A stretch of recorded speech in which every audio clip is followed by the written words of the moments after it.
약속을 할 때는 뭐 크고 작은 약속들이 있지요.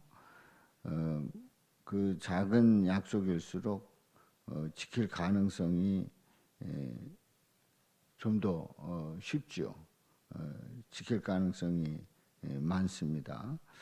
그러나 큰 약속일수록 우리는 그게 지키기가 좀 어렵습니다. 또 변수가 생기게 되고 더군다나 그 약속을 시간을 길게 잡아놓고 약속을 하게 되면 그 약속을 지킨다는 게 더 어려워지는 거지요.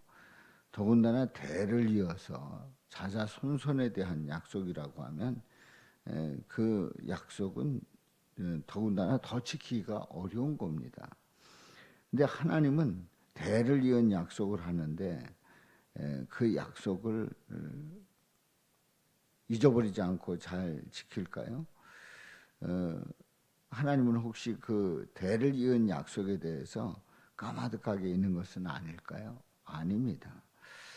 대를 이어서 약속하시는데 오늘 이 본문 말씀을 통해서 특별히 그 이삭에게 이제 약속을 하고 계시는데요.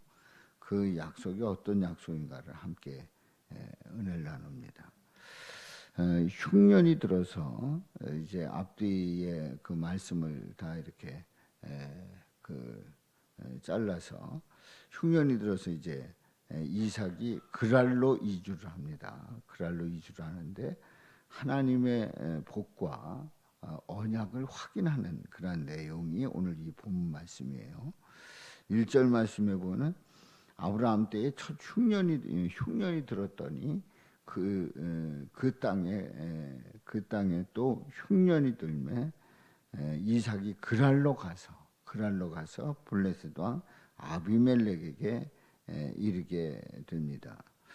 대개 흉년이라고 하면 위기를 맞이했다는 겁니다. 위기를 맞이했을 때에 어떤 전환점을 가져오는 경우들이 많이 있지요. 한 지역에서 살다가 어떤 위기를 맞이했을 때, 또 문제가 생겼을 때, 또 가족의 변화가 생겼을 때 등등의 이유를 통해서 이제 전환점을 가져와야 되는 그러한 경우들이 있습니다. 바로 이삭이 이제 그랄로 가게 되는 그 계기가 아브라함 때 첫 흉년이 들었기 때문에 그렇습니다. 여호와께서 이삭에게 나타나서 말씀을 하십니다. 애굽으로 내려가지 말고 내가 네게 지시할 땅에 거주하라. 애굽에 내려가지 말고 내가 네게 지시할 땅에 거주하라. 그렇게 명령을 하십니다. 하나님께서 그 길을 인도하고 계신 거죠. 애굽은 안 된다는 겁니다. 지시하는 땅으로 가라는 거예요. 다시에서 이제 그 백성들이 그 이주를 할 때에 아무데나 가고 싶은 대로 가는 게 아니라 하나님의 인도하심, 하나님께서 허락하심에 따라 그 옮기라는 겁니다. 이 땅에 거류하면 내가 너와 함께 있어 네게 복을 주고 내가 이 모든 땅을 너와 네 자손에게 주리라. 너와 함께 있어 내게 복을 주고 내가 이 모든 땅을 너와 네 자손에게 주겠다. 이건 이삭에게 약속하는 것뿐만 아니라 자손에게 약속을 하는 겁니다. 바로 그 약속의 근거가 어디 있냐면 내가 네 아버지 아브라함에게 맹세한 것을 이루어. 그러니까 아브라함과의 약속이었던 겁니다. 아브라함과의 약속을 했던 것을 이삭에게 약속을 하면서 함께하겠다, 복을 주겠다, 또 자손을 주겠다 이런 약속을 하는 거죠. 그야말로 아버지에게 약속했던 약속을 아들에게도 약속하는 대를 이은 약속입니다. 이제 4절에 보면은 내 자손을 하늘의 별과 같이 번성하게 하며 자손을 별과 같이 번성하게 하며 이 모든 땅을 내 자손에게 주리니. 그러니까 자손에 대한 약속 그리고 땅에 대한 약속. 이 두 가지 약속을 합니다. 번성하게 하고 자손에게 주겠다. 내 자손으로 말미암아 천하 만민이 복을 받으리라 말씀을 합니다. 자손과 땅에 대한 약속, 이 약속이 대를 이어서 약속이고, 그리고 내 자손으로 말미암아 천하 만민이 복을 받는다. 그러니까 그 한 집안에 대한 약속인 줄 알았더니 거기서 끝나지 아니하고 내 자손으로 말미암아 천하 만민이 복을 받겠다. 그러니까 더 정확하게 얘기하면 대를 이은 약속뿐만 아니라 대대 자자손손으로 약속이 이어지고 그 자손을 통해서 천하 만민이 복을 받는다. 그러니까 인류에 대한 약속이에요. 인류에 대한 약속. 그러니까 그 약속이 점점 커져서 전체 인류에 대한 약속임을 보게 됩니다. 바로 이 4절에 있는 말씀은 아브라함으로부터 시작한 약속이 이삭에게도 이렇게 약속을 하시는구나 하는 걸로 이제 우리가 보게 됩니다만은 이런 그냥 있는 그대로 보면은 이제 표면적인 약속이에요. 그런데 이 말씀을 통해서 뭘 말씀하고 있습니까? 바로 천하 만민에게 복을 주시는 메시아가 오신다는 겁니다. 그리스도가 오신다는 거예요. 바로 예수 그리스도에 대한 약속을 하고 있는 겁니다. 물론 이삭에게 대한 약속이었는데 그냥 보면 이삭에 대한 약속, 그래서 이삭을 통해서 자손을 통한 약속, 천하 만민이 복을 받는다 했는데 그 약속은 바로 예수님에 대한, 예수님이 이 땅에 오신다는 약속이에요.